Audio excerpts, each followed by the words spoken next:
is a principle called Wu Wei. Wu means none or not, no, negation. Wei has a combination of meanings. It can mean action, making, but the best translation I have found for it is forcing.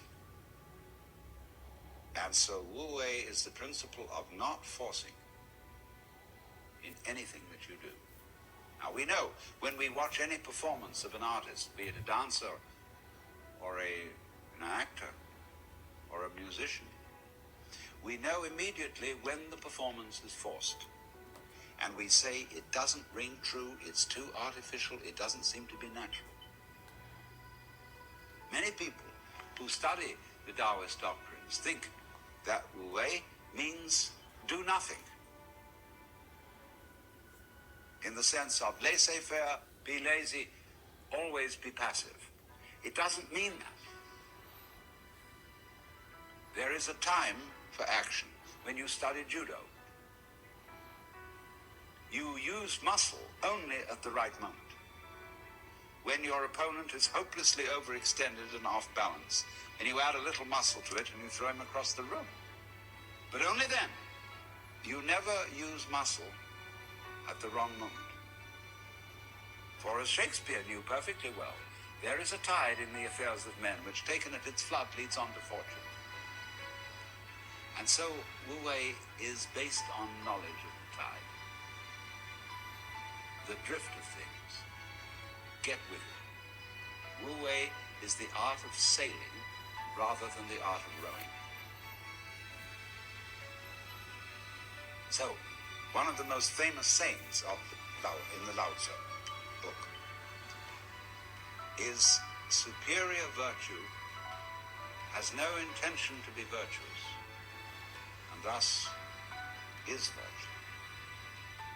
Inferior virtue cannot let go of virtuosity, and thus is not virtue.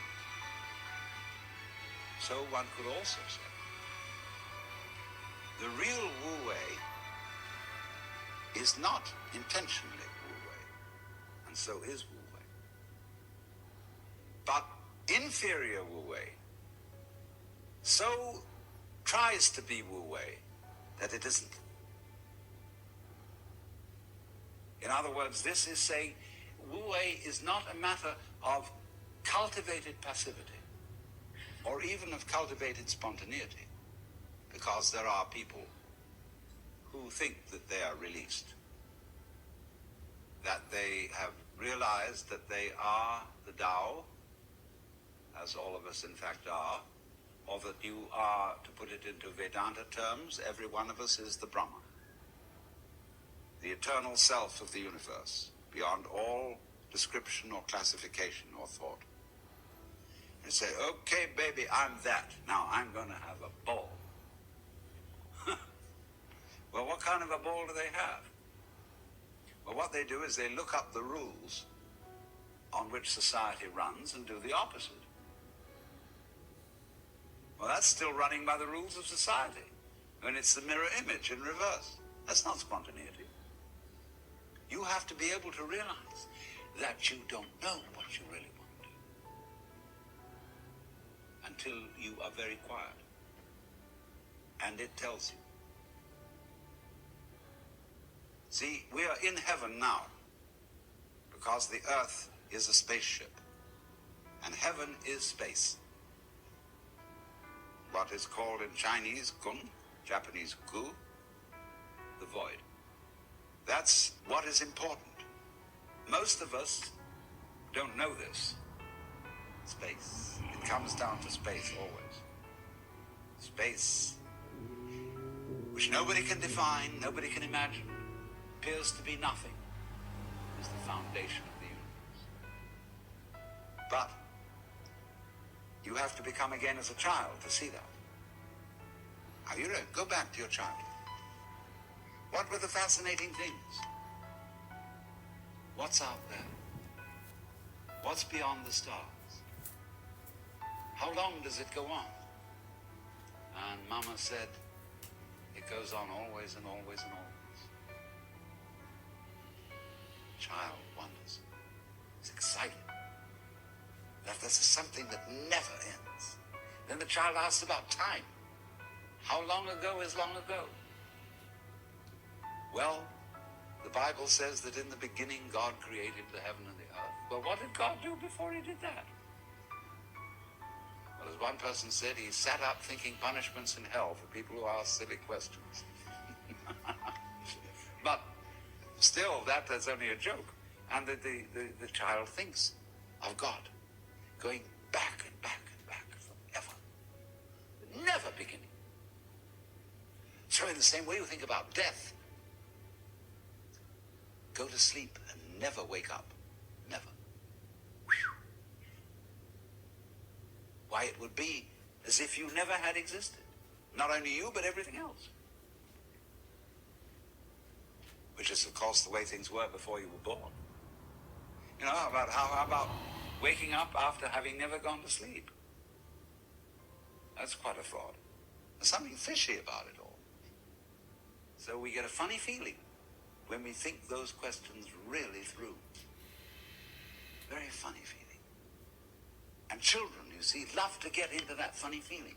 Children do all kinds of weird things. They like to spin around as fast as possible, so they watch suddenly the whole ground goes tilting. They do this thing with their eyes, and they go...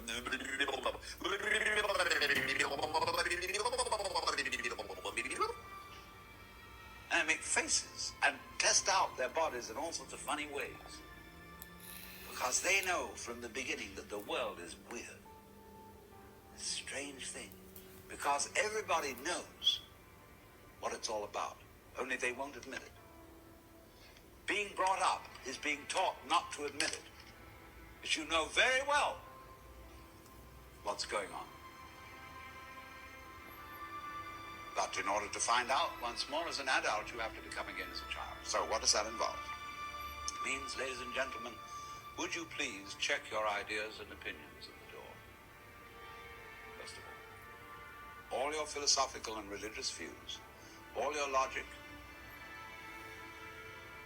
Because I say check it at the door advisedly, because you can pick it up again when you go out if you feel unsafe without it. I'm not trying to argue you out of your opinions and views. I'm merely suggesting that for the sake of an experiment, you temporarily suspend and view what is as if you didn't even know how to talk. Red is not red, blue is not blue. Hard is not hard, soft is not soft. Male is not male, female is not female. There is just this jazz. It will not be possible to compel yourselves into this way of looking at things, because what Buddhists call habit energy is going on. And as I talk to you, you will find yourselves thinking in a compulsive and habitual way. This is red, this is green, this is something, this is nothing, this is solid, this is space. All right. But treat those thoughts that are going on in your head in exactly the same way as if they were... See? That's all they are. Like shapes in the spray as the sea breaks on the rocks. Now, please don't get agitated that this is an anti-intellectual point of view, that this is undermining the value of logic and reason and so on. That we'll bring all that back later when we need it. But just for the time being, let's simplify. Close your eyes. Listen. What do you really and truly, honestly,